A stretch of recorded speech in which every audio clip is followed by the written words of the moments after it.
Hanging out here with Amy Holland. She races in the Sportsman division here in Central New York. Met her a few years ago when she was still racing a quarter midgets up in Volney. She was just winding down her career there. She has gone to college now already. She's 22. She started her master's program. She went to Cass College, and she has two loves. I actually heard my daughter could really get along. She loves racing and she loves basketball. Amy, how we doing? Good. How are you? Good. So what was the first love? Was it racing or was it basketball? I think it was probably a mixture of both. I mean, I started practicing when I was 4.5, racing when I was 5, a quarter midget, like you stated.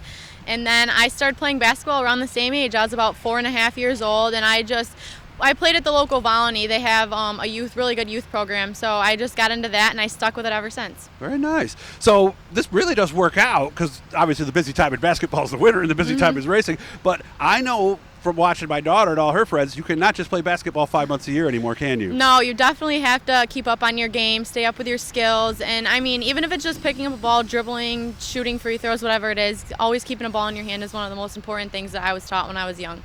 What was the biggest thing you had to learn?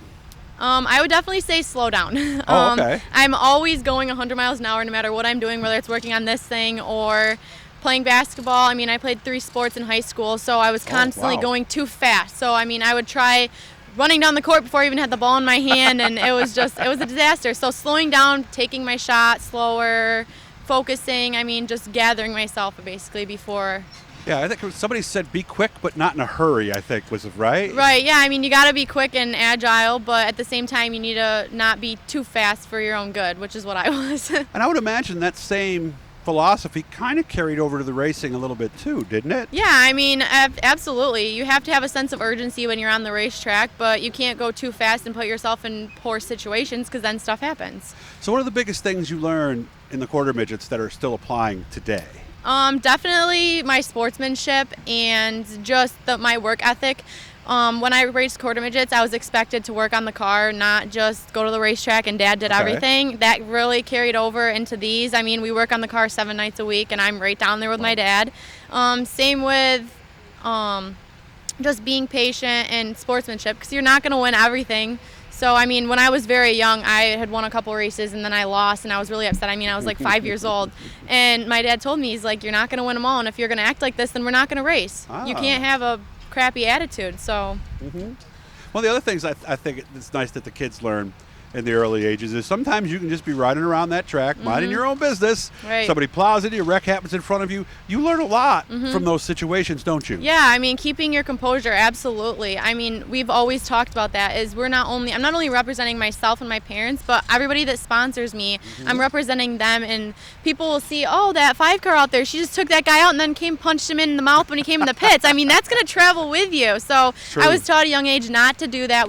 I'm not racing people dirty, clean. So that's definitely important. Nice. How's the season going? You've been mostly at Can-Am, right? Yeah, not too bad. We raced at Can-Am. Usually I race at Fulton and Brewerton every week, but they didn't open this year, so we went to Can-Am. I didn't want to just not race. Wanted to stay with seat time. It's been not too bad. I mean, we've definitely had our ups and our downs, but it's not too bad. Okay. How are we doing? All right. I mean, like I said, I've had some poor luck. I mean, leading a race and something happened. I mean, so we're still moving forward. Now, why are we here today? Are we going to be doing the show here during Oktoberfest? Yeah, so we're practicing tonight, and then I'm racing here in October. And just trying different things out. Like I said, we went on coils this year, like most people did. Okay. So practicing outside gives us just a little extra time to adjust things. When you're at the race, you don't really have a time, and do you want to take the chance? Something could work, something couldn't. So coming to practice definitely helps out. I've always said it would also be nice if these tracks did this more, especially now with everything going on technology-wise, right? Yeah, absolutely. I mean, I would love if tracks practice once a week, once every few weeks. It would be nice, and especially for kids that are just starting out. Yes. Seat time, the novice, to get out there. Because I know when I first started, that's what we lacked, was I just needed seat time, getting comfortable, and how big the car was, speed, cars around me, that kind of stuff. So yeah, practice. And it's a huge jump from novice to race it against Absolutely. the regulars. I mean, when I won in the novice, and then the following week they made me move up at Fulton. Okay. And we checked my lap times, and from my lap times to the regular sportsman, I was like 2 seconds off. So it was crazy. It was like, it doesn't seem like that, but when you go out there, when you're racing with guys that have, like I said, more experience, the lap times are just way faster. Long-term plans, or is school your number one focus now? I mean, school's my focus. School's always been my focus, but nothing really too crazy. I mean, we're going to just take it day by day like we always have. We plan on racing some races in October. We plan on coming here, Fulton, Can-Am. Okay, those 3. So I don't think we're going to go to Albany, Saratoga, and we're probably not going to go to Canandaigua, but... Okay. And Utica?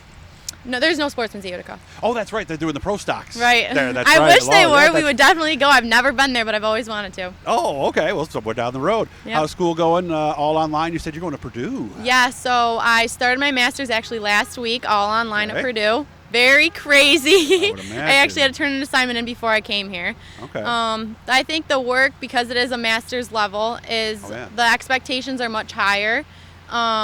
But I'll get there. I mean, that's why I decided to go right after I got my bachelor's, because I didn't want to lose anything or stuff like that. But yeah, I'm excited. What are you going for?